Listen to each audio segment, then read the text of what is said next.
hope, patriotism, everything, love. It was there. And I looked at it, and that has coincided at the same time, that feeling, with what I'd say is the revival of Christianity in the UK. I've seen that. It's hard to explain. It was the first demonstration in I think the mention of God turns a lot of people off. That's what I feel. In the UK, I think. Well, it does. I can tell you by the analytics, anytime I interview somebody, during the process of the interview, as soon as someone starts mentioning God, Christ, Jesus, the analytics takes a dip. People are switched off to it. Well, don't switch off to this, because when I watched, it was the Paris Olympics, and the opening ceremony was satanic. And it was a total attack on Christianity and the core beliefs of Christianity and Jesus. It was disgusting. And if someone who wasn't out to defend Christianity at every point, I watched it and just thought, that's done my head in watching that. They would not do that for Islam or Muhammad. They wouldn't mock in such a way at the opening ceremony. Why have they done that?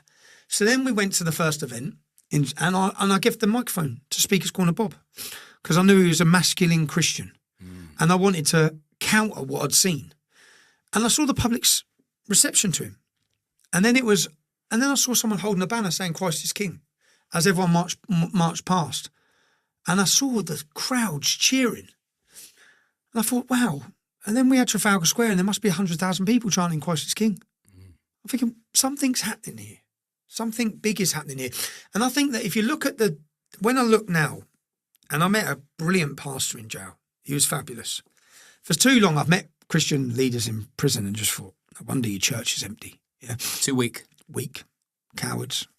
The Christian church, what's it known for now in the UK? What, flying rainbow flags? Give us a fucking break. Yeah? Of course no one's in your church, right?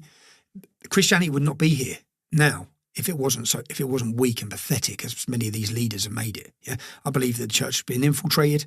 But I look at what's happening with Christianity in America. I look at some of their priests and pastors talk. But I looked and something was happening. And the statistics now show something's happening.